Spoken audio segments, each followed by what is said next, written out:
Have you ever felt like you're playing a game but you don't know all the rules?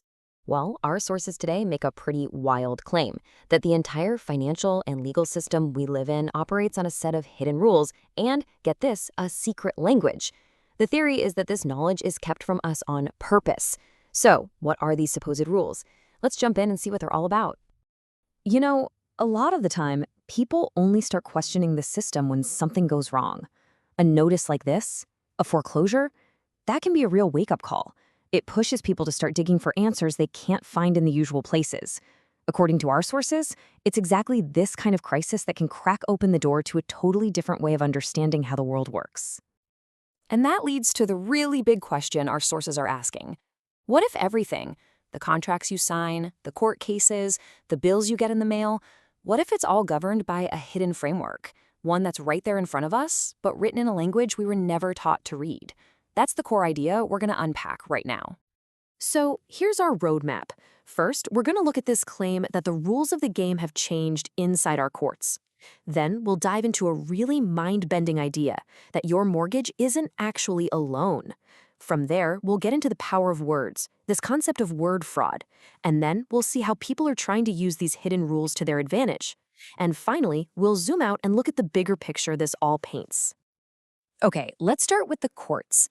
One of our main sources, a researcher named Gene Keating, argued that modern courts are kind of two-faced. They have a public, commercial side and a private, common law side. The theory goes that the second you walk into court and start arguing your case, you've unknowingly agreed to a contract that puts you on their commercial turf. So for the people who follow this, the key isn't to win the argument, it's to avoid making that contract in the first place.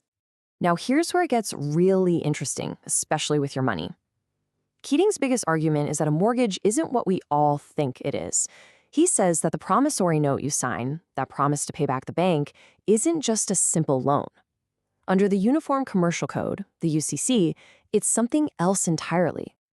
And this slide right here shows the exact distinction this whole theory hangs on. See, according to the source, the UCC says a simple IOU is a negotiable instrument.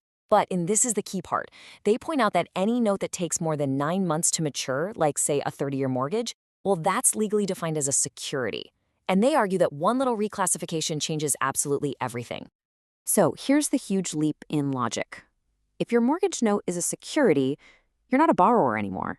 You're part of an investment. In Keating's own words, you are dealing in an investment contract. And from this point of view, that one fact completely flips your entire relationship with the bank on its head. So how does that even work? Well, the theory goes like this. If your note is a security, then you are the one who created it. Your signature is what gave it value. That would make you the original creditor, not the debtor. The money for your house didn't come from the bank's vault. It came from investors who bought your security. And those monthly payments you're making, that's just the cash flow for their investment. You, they argue, have become an investor in a deal you didn't even know you were a part of. All right, so that's the first big hidden rule. The second one we're looking at is a little different. It comes from another source, and it's all about language. The claim here is that the very words used in legal documents are designed to trick you, to mean the exact opposite of what you think they mean. They call it word fraud or syntax, and the core idea is pretty simple. They claim that common prefixes, especially D, always act as a negative. It always means no or not. So the argument is that by embedding these words into legal documents, they've created contracts that basically cancel themselves out, tricking anyone who doesn't know the secret code. Let's just take a super common word from the legal world. Defense, right? You hire a lawyer for your defense. It sounds strong, like protection, but according to this theory, the word itself is a trap. So here's how they break it down. De means no. So defense literally means no fence, no protection.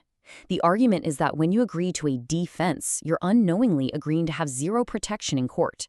It's a pretty startling claim about how language could be used as a weapon.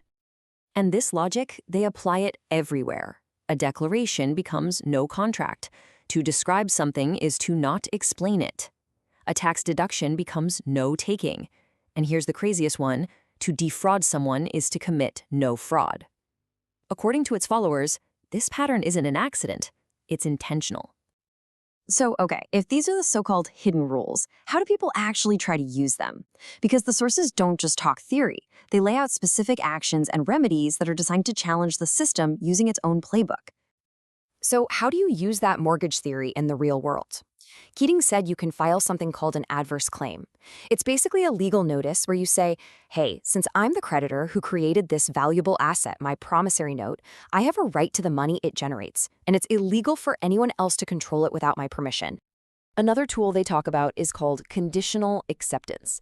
The idea here is instead of fighting a bill or a court summons, you actually accept it, but with conditions. You say, sure, I accept your claim on the condition that you prove you have the authority to make it in the first place. It's a way to shift the burden of proof back on them without you technically refusing anything. And what about the word fraud theory? Well, the application is pretty literal. Followers will take a legal document and physically mark it up, circling all the negative prefixes, questioning what the words mean, and basically treating the whole thing not as a valid order, but as a faulty offer to enter a contract. They call this creating forensic evidence.